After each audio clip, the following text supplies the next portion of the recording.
গোৱালপাৰা জিলাৰ নিকটৱৰ্তী অসম মেঘালয় সীমান্তৱৰ্তী অঞ্চল আৰু বৰঝাৰ উপস্থিত আছো আৰু বৰঝাৰ বৰজং বিলত দেখিবলৈ পোৱা গৈছে এক সমূহীয়া মৎস্য চিকাৰৰ পৰিৱেশ আৰু এক নান্দনিক দৃশ্য বুলি ক'ব লাগিব। এক সুন্দৰ পৰিৱেশৰ মাজত এনেদৰে সমূহীয়াভাৱে মৎস্য চিকাৰৰ দেখিবলৈ পোৱা গৈছে আৰু তাত আমি আজি উপস্থিত হৈছোহি আৰু এই সুন্দৰ পৰিৱেশ ND24 দৰ্শকসকলক দেখুৱাবলৈ যত্ন কৰিছো আৰু এই বজৰং বিলত আচলতে প্ৰতি বছৰে এনেদৰে ইয়াত সমূহীয়া মৎস্য চিকাৰ কৰা হয় আৰু এই বিলিও এনেদৰে আজি ৰাতিপুৱাৰ পৰাই দেখিবলৈ পোৱা গৈছে। ইয়াৰ যে স্থানীয় লোকসকলৰ লগতে বিভিন্ন ঠাইৰ লোকসকলে আহি ইয়াত এনেদৰে একত্ৰিত হৈছে আৰু সমূহীয়াভাৱে তেওঁলোকে মৎস্য চিকাৰ কৰিছে।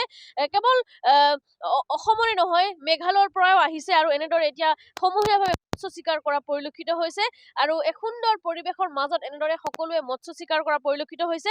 আমি পৰিৱেশ দেখুৱাইছো আৰু এটা কথা আমি উল্লেখ কৰিব বিচাৰিম যেহেতু ইয়াত এই বজৰং বিলত আচলতে প্ৰতি বছৰে ইয়াত বাহু উৎসৱ ইয়াত উৎসৱ তেওঁলোকে উদযাপন কৰে। বাহু উৎসৱ হৈছে যে ৰাভা জনগোষ্ঠীসকলৰ এটা উৎসৱ, যি উৎসৱ যি বাৰিষা অহাৰ পূৰ্বে আচলতে বিলৰ পৰা মাছ একেলগে তেওঁলোকে সমূহীয়াভাৱে মাছ তেওঁলোকে মৎস্য চিকাৰ কৰে। তাক আচলতে বাহু উৎসৱ যি ৰাভা জনগোষ্ঠীয় লোকসকলে প্ৰতি বছৰে পালন কৰে আৰু সেই বাহু উৎসৱে আচলতে ইয়াত পালন কৰা দেখিবলৈ পোৱা গৈছে আৰু সকলোৱে হাতে হাতে মাছ লৈ এনেদৰে ইয়াৰ পৰা যোৱা পৰিলক্ষিত হৈছে আৰু এক ব্যস্ততাময় পৰিৱেশ আৰু সুন্দৰ পৰিৱেশ।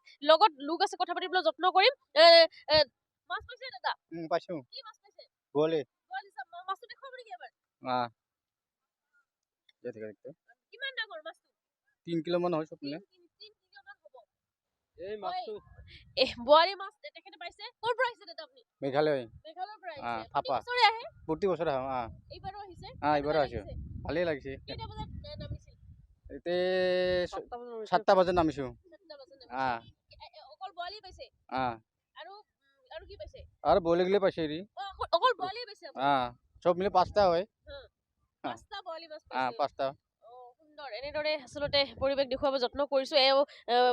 মেঘালয়ৰ পৰা আহিছে আৰু মেঘালয়ৰ যিহেতু ইয়াত সীমান্তৱৰ্তী অঞ্চল, মেঘালয়ৰ পৰা আহি তেওঁলোকে এনেদৰে মাছ মাৰিছে আৰু 5টাকে বোৱাৰী মাছ পাইছে। বাইদেউ আপুনি কি মাছ পাইছে? ৰৌ 2টা পাইছো। ৰৌ 2টা পাইছে। ক'ৰ পৰা আহিছে আপুনি? থাপা ডাঙৰি ৰিচুবেল পৰা। থাপা ডাঙৰ পৰা ৰিচুবেল পৰা আহিছে। কি মাছ পাইছে? ৰৌ মাছ। ৰৌ মাছ 2টা পাইছে। কেতিয়াৰ পৰা নামিছে মাছ মাৰিবলৈ? আহিছে কেতিয়া? 5টা বজাত আহি পাইছো। 5টা বজাত আহি পাইছে। 5টা বজাত আহি পাইছো, 6টা বজাত নামিছো নেকি? 6টা বজাত। এতিয়া যাব ঘৰত যাব এতিয়া? এতিয়া যাম। প্ৰতি বছৰে আহে? প্ৰতি বছৰে আহো। কেনেকুৱা লাগে ইয়াতে মাছ? ভালেই লাগে, ভাল লগাৰ কাৰণে আহো প্ৰতি বছৰে। ইয়াত বিভিন্ন ঠাইৰ যিহেতু মানুহ আহিছে। কিমান মানুহ হ'ব ইয়াত আজি? কিমান মানুহ হয় ঘৰে? বহুত বেছি হ'ব। বেছি হ'ব? হাজাৰ বেছি হ'ব। বেছি মানুহ। 5,000 মানে হ'ব নেকি? বেছি হ'ব। 5,000 মানুহ একেলগে মাছ মাৰি ভাল লাগে? ভাল লাগে, বহুতে ভাল লাগে। পল মাৰে, জাল মাৰে কাৰণে ভাল লাগে। ভালেই লাগে। নিশ্চয় ক'ব লাগিব একেলগে একত্ৰিত হৈ এনেদৰে সমূহীয়াভাৱে মাছ মৰা আচলতে এই যি তাৰ যি অনুভৱ সেইটো আচলতে সুকীয়া আৰু পৰিৱেশটো আমি দেখুৱাব যত্ন কৰিছোঁ। এনেদৰে বিভিন্ন ঠাইৰ পৰা লোক আহি ইয়াতে মৎস্য চিকাৰ কৰা পৰিলক্ষিত হৈছে আৰু সুন্দৰ এটা পৰিৱেশৰ মাজত প্ৰায় ইয়াত হাজাৰ 5 শতাধিক লোক আচলতে এনেদৰে একেলগে 5 সহস্ৰাধিক লোক একেলগে এনেদৰে মাছ তেওঁলোকে মৎস্য চিকাৰ কৰিছে। কোনোবাই যদি জাল লৈ আহিছে, কোনোবাই বিভিন্ন ধৰণৰ সামগ্ৰী লৈ আহি এনেদৰে তেওঁলোকে বৰশী লৈ আহিছে, কোনোবাই এনেদৰে সকলোৱে মৎস্য চিকাৰ কৰাত লাগি গৈছে। আমি পৰিৱেশ দেখুৱাইছোঁ গোৱালপাৰাৰ এয়া যি বৰঝাৰৰ পৰিৱেশ, গোৱালপাৰাৰ অসম মেঘালয় সীমান্তৱৰ্তী অঞ্চল বৰঝাৰ বিলৰ বৰঝাৰত আৰু এই সমূহীয়া বিলটোত এনেদৰে প্ৰতি বছৰেই মাছ যি মৎস্য চিকাৰৰ হয় আৰু এনেদৰে বাহু উৎসৱ এই ৰাভা জনগোষ্ঠীৰ লোকসকলে তেওঁলোকে উদযাপন কৰে আৰু এই বিলো এনেদৰে তেওঁলোকে বাহু উৎসৱ উদযাপন কৰিছে আৰু একেলগে ৰাতিপুৱাৰ পৰাই এই পৰিৱেশ এনেদৰে সকলোৱে একত্ৰিত হয় সমূহীয়াভাৱে মৎস্য চিকাৰ কৰা পৰিলক্ষিত হৈছে। আমি পৰিৱেশ দেখুৱাবলৈ যত্ন কৰিলোঁ, এনেদৰে সকলোৱে আহিছে আৰু হাতে হাতে মাছ লৈ গৈছে। উৎসৱত আমি বিভিন্ন ভাতৃত্ববোধৰ কাৰণে বিভিন্ন জাতি জনগোষ্ঠী আমাৰ ইয়াত অংশগ্ৰহণ কৰে আৰু এই অংশগ্ৰহণ কৰা যিমানখিনি আমাৰ ইয়াৰ পৰা উৎপাদন হয় মাছবিলাক লৈ যায় তেওঁলোকক দিওঁ। আমি কমিটি নাৰাখোঁ একো, আমি তেওঁলোকক মাৰাৰ বিনিময়ত কিছু এটা টিকেট আমি আহৰণ কৰোঁ আৰু এই আহৰণৰ দ্বাৰা আমাৰ কমিটিখিনি বিভিন্ন কাম কাজত আৰু কি আমাৰ উন্নয়নৰ কাম কাজত আমি এই পইচাখিনি ব্যৱহাৰ কৰোঁ আৰু আমি আশা কৰোঁ আমাৰ অনাগত দিনবোৰত আৰু এনেধৰণে যাতে আমাৰ বাহু উৎসৱ আমাৰ যিটো পৰম্পৰা আমাৰ ৰাভাবিলাকৰ কৃষ্টিত পৰে, সেই কৃষ্টিত পৰম্পৰাৰ কাৰণে আমি তেওঁলোকক আমন্ত্ৰণ কৰোঁ আৰু তেওঁলোকৰ আজি মেঘালয় যিহেতু দাঁতিকাষৰীয়া আমাৰ গোৱালপাৰা জিলা হ'লেও আমাৰ দাঁতিকাষৰীয়া অঞ্চল আছে, ৰাজ্য আছে মেঘালয়ৰ পৰা বহুতখিনি গাৰো মানুহ আহি ইয়াত সমাগম হয় আৰু জাতি জনগোষ্ঠী নিৰ্বিশেষে আমাৰ এই বিলখনত বাহু উৎসৱত অংশগ্ৰহণ কৰে। তাৰ কাৰণে আমি বিশেষকৈ তেওঁলোকক ধন্যবাদ জনাওঁ আৰু আমাৰ উৎসৱবিলাক যাতে ফলপ্ৰসূ হয় আৰু আমি বিলখিনি যাতে ডেভেলপ কৰিব পাৰোঁ, সেই ডেভেলপৰ কাৰণে আমি চৰকাৰৰ লগত আমাৰ মীন বিভাগৰ লগত যোগাযোগ কৰি থাকোঁ আৰু ইয়াৰ উপৰি ছ'চিয়েল কনজাৰভেশ্যন আৰু ফৰেষ্ট বিভাগত আমি ব্যৱহাৰ কৰোঁ। আমাৰ যিটো অনাগত দিনত আমাৰ মাৰ্চৰ পিছত আমাক এটা ডাঙৰ এছিয়ান ডেভেলপমেণ্ট প্ৰজেক্টৰ পৰা আমাৰ এটা প্ৰজেক্ট আহিব, এই প্ৰজেক্টৰ কাৰণে আমি তেখেতক আবেদন কৰিছোঁ আৰু এইটো ইতিমধ্যে চেংচন হৈছে আৰু এই চেংচনৰ আমাৰ কাম বিলৰ উন্নয়নৰ কাৰণে কাম হ'ব। আৰু যেতিয়া আমাৰ এই বাহু উৎসৱত বিভিন্ন দোকান খামৰ আহে, গাড়ীবিলাক আহে, কিছু পৰিৱেশ লেতেৰা হোৱাৰ আমাৰ এটাই আমি প্ৰচেষ্টা কৰোঁ, আজিৰ বাহু উৎসৱত অহাকালি আমি যিমানখিনি লেতেৰা বস্তুবিলাক পৰি থাকিব সেইবিলাক আমি চাফ চিকুণৰ এটা যত্ন লওঁ আৰু আমি এনেকুৱা ধৰণে আমাৰ উৎসৱখিনি চলাই থাকোঁ।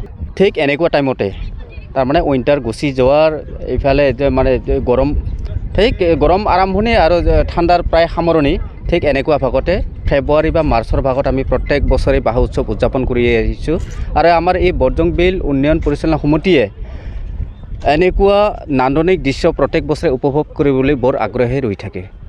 অৱশ্যে এইটোৱে আমি মেছেজ দিব খোজোঁ, ইয়াত আমাৰ অতি কমেও 30-40খন গাঁও পঞ্চায়তৰ পৰা মানুহ আহি অংশগ্ৰহণ কৰে। তাৰ উপৰিও যিহেতু আমাৰ চুবুৰীয়া ৰাজ্য মেঘালয়, এই মেঘালয়ৰ পৰাও যথেষ্ট যথেষ্ট সংখ্যক গাৰো লোকসকল আহি এই মৎস্য উৎসৱত অংশগ্ৰহণ কৰে।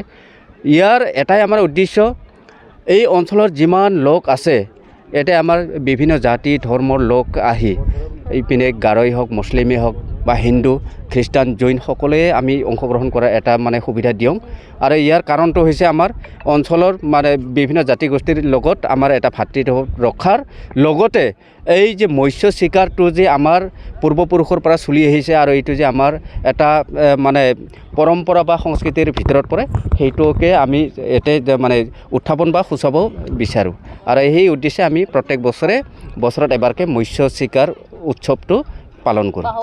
হয়, মৎস্য চিকাৰ উৎসৱ বা বাহু উৎসৱটো আমি প্ৰত্যেক বছৰত এবাৰকৈ উদযাপন কৰোঁ। কমে 10,000 হ'ব, 10,000 অধিক লোকে ইয়াত অংশগ্ৰহণ কৰিছে। হয়, সিদ্ধান্ত লৈছোঁ বা আমি কাৰ্যসূচী তৈয়াৰ কৰিছোঁ, আমি 9টাৰ পৰা গেট এৰি দিম, কিন্তু আমি কণ্ট্ৰল কৰিব নোৱাৰোঁ। ৰাতিপুৱাই আন্ধাৰ পোহৰে আহি মানে চাৰিওফালে যিহেতু খোলা জেগা, এই মানে খৰালি বতৰ, সেই খোলা জেগাত যি সোমাই যায় আমাৰ কথা মানে নমনা হৈ থাকে। সেইকাৰণে আমি এতিয়াতো মোটামুটি 50% মানুহ গুচি গৈছে। হয় আপোনাৰ